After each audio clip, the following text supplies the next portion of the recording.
Just want to break down for our viewers exactly what the court has said. How is it that at the discharge stage, the court found the evidence lacking? The first observation that has come from the court, prosecution's case does not survive judicial scrutiny. So that's what the court has opined. Judicial scrutiny is not something that the evidence submitted survives. CBI tried to construct a narrative of conspiracy. So rather than rely on evidence, there was an attempt to construct a conspiracy narrative that the court feels is not, standing on its own leg. Third observation, prosecution's theory is mere conjecture. So even though the Central Bureau of Investigation said that, there was a meeting at Arvind Kejriwal's residence, the cabinet meeting was bypassed. There were all the other conspiracies that were alleged, but the CBI, charge sheet has not found merit with the court. No prima facie case made out against any of the 23 accused. So the court is not saying that only Kejriwal or Sisodia or K. Kavita are not guilty. The entire case has fallen flat is what the court has opined.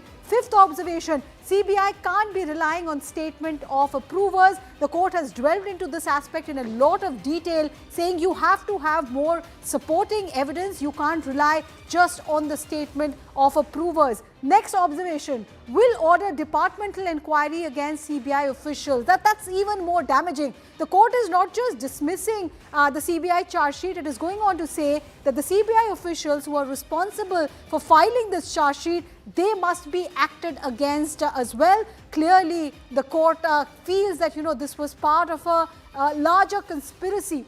Observation 7, voluminous charge sheet has many lacunas.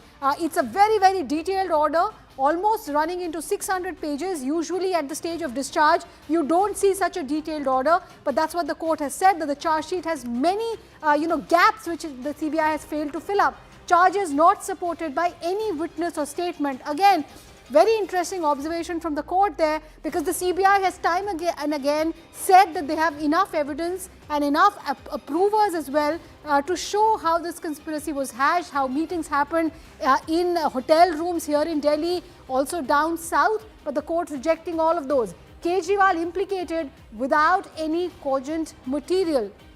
Aam Aadmi Party, for them, this is a shot in the arm, because they have always alleged, you heard Arvind Kejriwal also say this, that I was targeted politically. The court saying that there was no cogent material against Kejriwal.